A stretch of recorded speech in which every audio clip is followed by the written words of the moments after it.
Tonight on CTV News at 11:30. Ontario Premier Doug Ford is steering towards the removal of speed cameras. I've driven by speed traps aren't even close to school areas. It's nothing but a tax grab. Meanwhile, Sudbury has no intention of scrapping the traffic calming technology. Plus, remembering loved ones lost on World Suicide Prevention Day. Chad and I were, best friends. He was my big brother. I knew Chad was struggling. The day that raises awareness and attempts to break the stigma. And pulling for community. The money will support over 49 local community organizations who are running programs for the most marginalized in our community. The first ever fire truck pull in Sudbury raises funds for a good cause. CTV News at 11:30 with Ian Campbell and Rick Wyman with weather. Good evening. Thanks for joining us. Ian is off tonight. Highway 63 between North Bay and Timiskaming was closed for several hours today following a 3-vehicle crash involving a logging truck. OPP say the collision happened between 2 transport trucks and a vehicle shortly after noon. Minor injuries were reported. The road reopened shortly after 9 p.m. There's no word on if any charges will be laid, and the police say the cause of the crash is under investigation. 4 people were arrested yesterday in North Bay thanks to an automated license plate reader. Around 12:30 a.m., police conducted a traffic stop after an ALPR flagged the vehicle owner as a suspended driver. The vehicle was stopped and the officer spotted a handgun on the floor. A search of the vehicle found 2 imitation handguns, brass knuckles, and small amounts of cocaine and fentanyl. All 4 occupants face various drug and weapons-related charges. And 3 people were arrested in Chaging First Nation Monday when a license plate reader flagged a wanted person. The vehicle was stopped on Highway 551 around 11 a.m. Police say they found more than $14,000 in illegal drugs and cash. The 3 occupants of the car are all facing drug trafficking charges.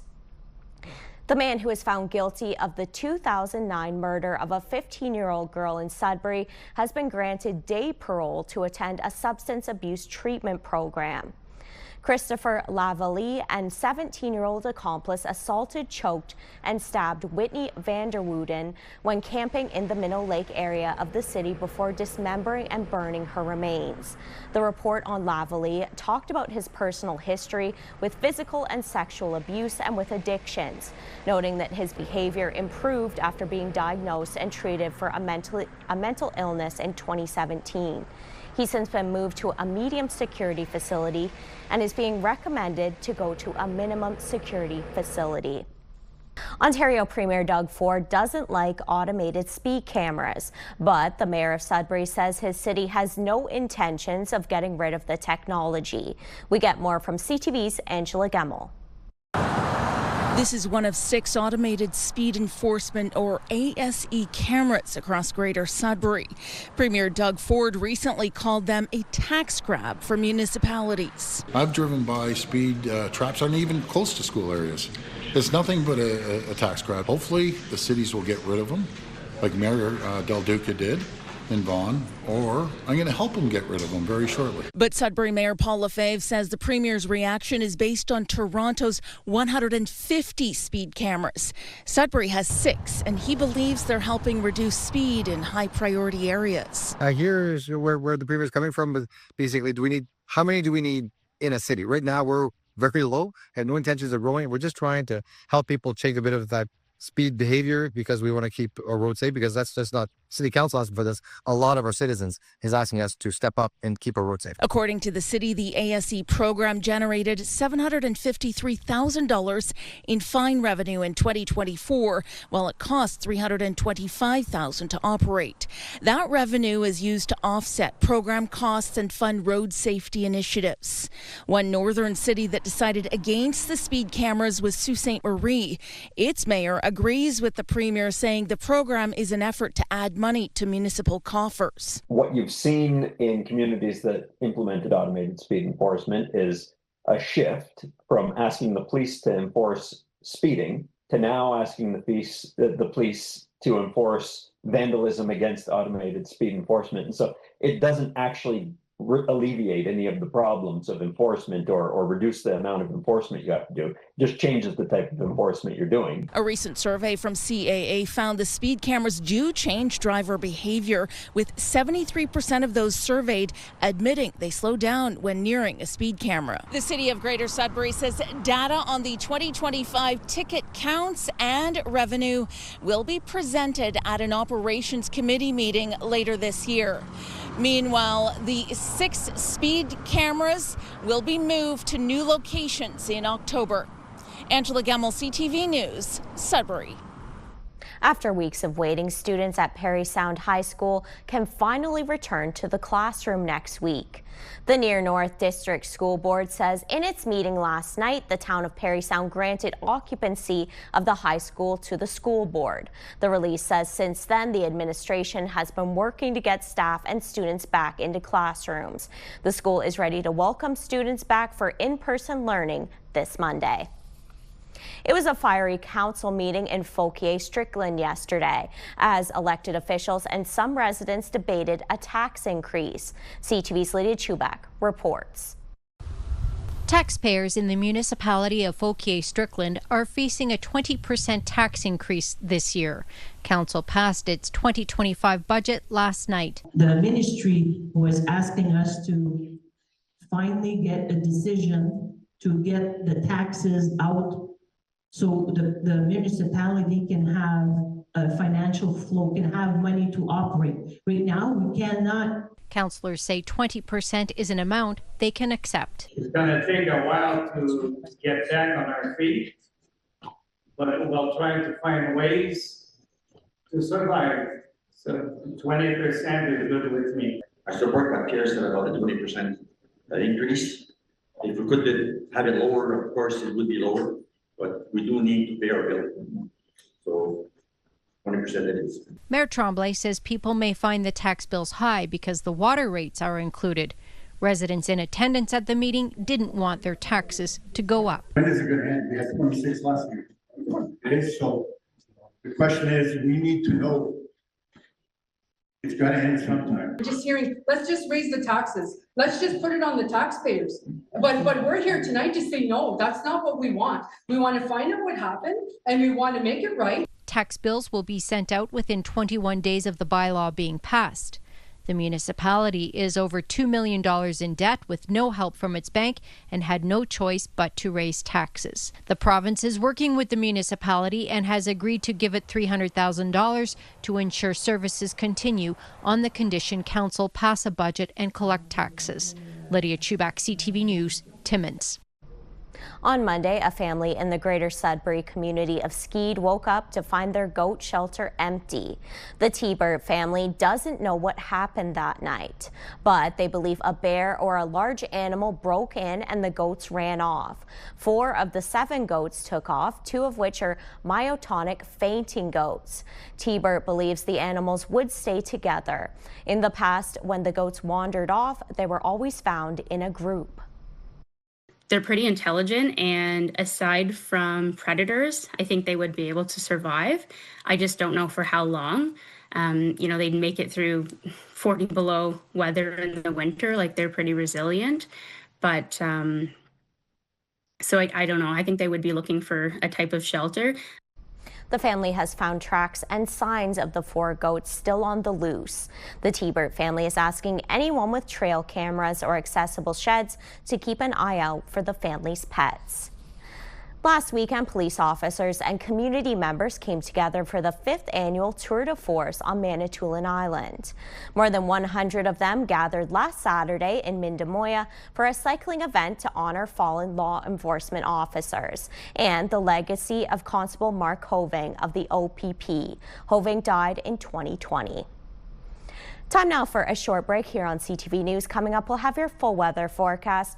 But for now, a look at the current conditions around the region. So we've got some cloud coverage out there, not sunny skies in Wawa, that's for sure. It's about 11 degrees actually with clear skies. The sun is not still up there. And 14 degrees in Sudbury, 15 in North Bay. Full forecast coming up next. When you see it happen, send it to CTV News. Text 10400. From your screen to ours. Text 10400. Welcome back. Another above seasonal day across northeastern Ontario, and it looks like the next couple of days are going to be beautiful sunshine, a little bit of cloud cover mixed in there, and again above seasonal temperatures, and it looks like they're going to last for at least the next couple of days. As you can see with our forecast radar, nothing really to report at this hour. Mostly clear skies across the northeast, and that is going to continue into Friday evening and beyond in some communities. Let's take a closer look at the next 7 days, beginning with Sudbury Nickel Belt. Partly sunny skies for your Thursday, a high of 20 degrees. Normally this time of year for your daytime high, we're sitting around 18 degrees. So as you can see, for the next 7 days, for the most part, sitting above seasonal. As we head into the weekend, we could see a little bit of shower activity, but it will be short-lived as we get back to partly sunny skies as we start the next work week and those above seasonal temperatures continue. A similar weather forecast here for Sault Ste. Marie, Algoma. Mostly cloudy skies for your Thursday, a high of 22 degrees. Cloudy skies for Friday. Could see some showers on Saturday. Moving into Sunday, the return of that sunshine and above seasonal temperatures continue. Timmins, Cochrane, Kapuskasing will see that cloud clear out of the region for your Thursday, a high of 17 degrees, sitting right at that seasonal mark. We see that temperature jump to 21 on Friday before we could see some more showers move into the forecast on Saturday. Sunday, cloud cover rolls in and we see that temperature dip a little bit more, but as you can see, back into those mid 20-degree temperatures beginning next work week. Timiskaming Shores, Kirkland Lake, similar weather forecast for you here as well. Clouds clearing for your Thursday, a high of 18 degrees, all the way up to 23 on Friday with partly sunny skies. Slight chance for some showers on Saturday. Finally, North Bay, West Nipissing, cloud clearing for your Thursday, a high of 19 degrees, partly sunny skies for your Friday, a high of 20 expected. Slight chance for some showers on Saturday before cloud cover moves in again on Sunday. Back to sunshine and a high of 20 degrees expected for your Monday. That is your 7-day forecast. Amanda, back over to you. Thanks, Lindsay.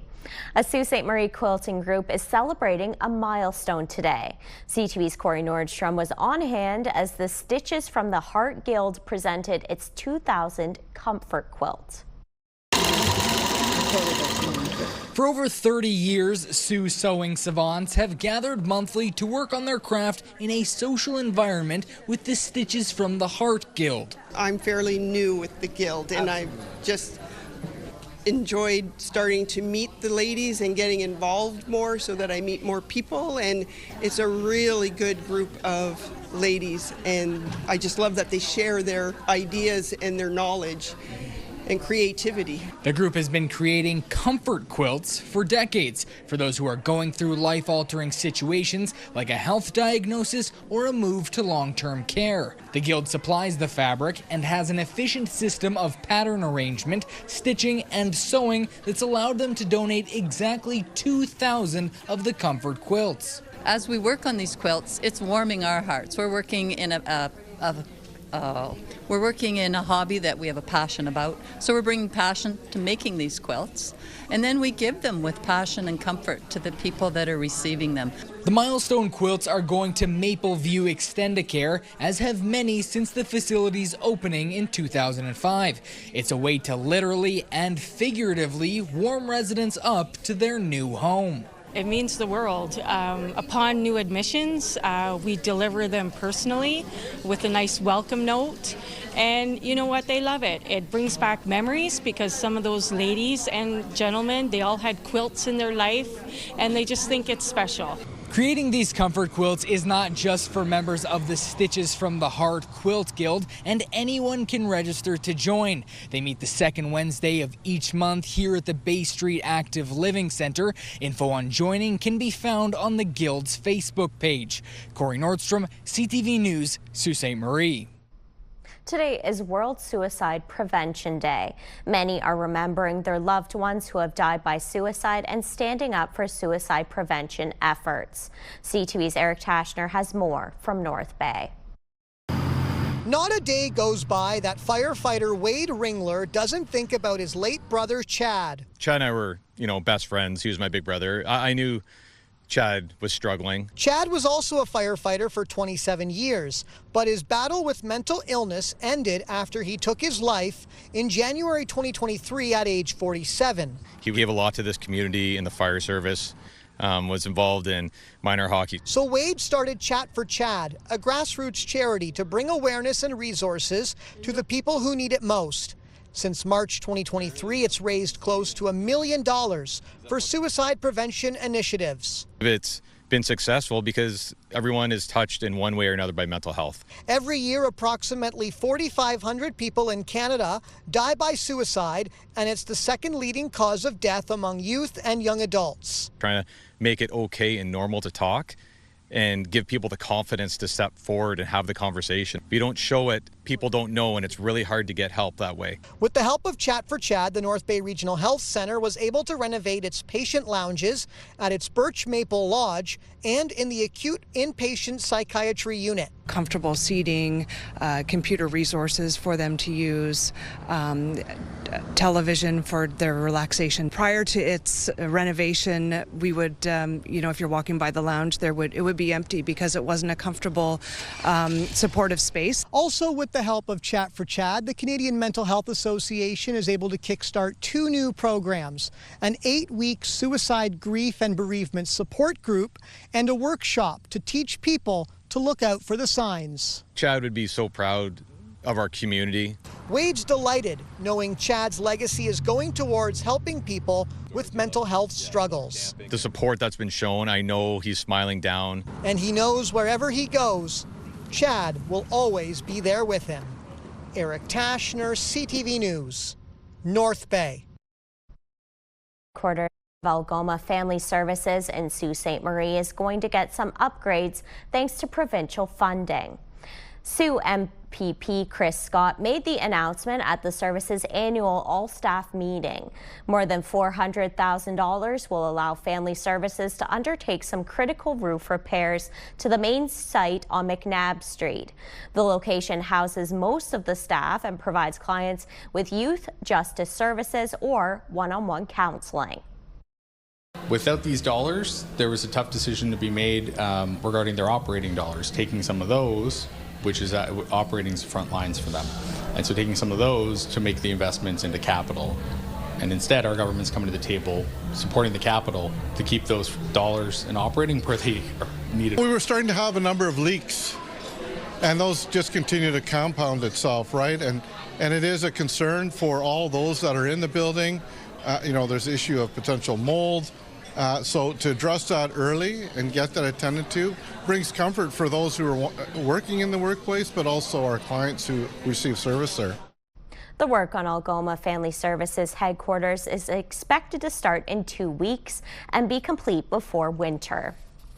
The North Bay and Area Realtors Association presented checks to close to 30 area charities after raising thousands of dollars at its summer charity golf tournament.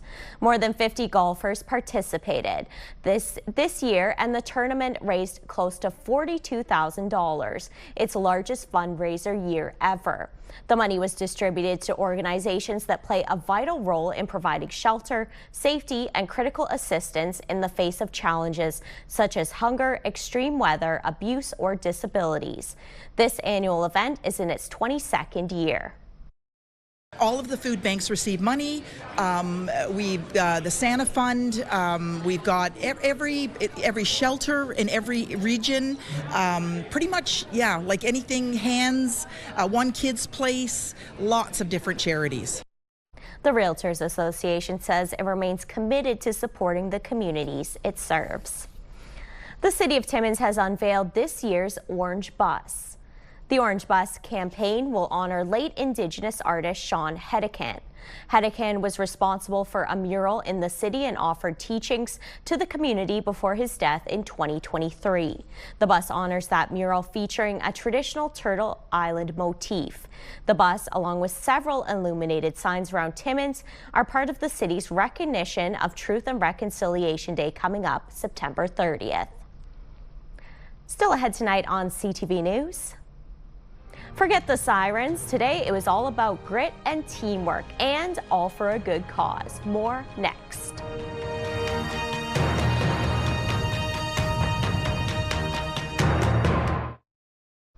Finally for us tonight, there was a high-energy fundraising event in Sudbury today. The United Way Northeast Ontario hosted the first ever Big Red Pull, with teams competing to pull a fire truck across the finish line. CTV's Alana Everson reports.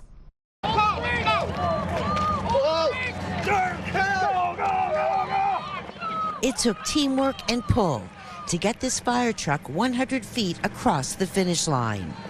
11 teams took part, raising money to support community organizations. The money will support over 49 local community organizations who are running programs for the most marginalized in our community. So we have 3 priority areas, moving from poverty to possibility, supporting children and youth, and building strong and healthy communities. Greater Sudbury Fire Services provided the truck for the first ever Big Red Pull, which the United Way says was such a success it will become an annual event. That particular truck there weighs approximately 25 tons. It does have a tank full of water in it, so that adds a bit of a disadvantage to those who are pulling it. But once you get that momentum going, that truck will roll pretty good on this flat level surface. It was awesome. It was a rush. Once you get it going, it's surprising how quickly you can build that momentum and get it across the finish line. The fastest pull was in 16.62 seconds by the lead Team 1, made up of mine rescue members.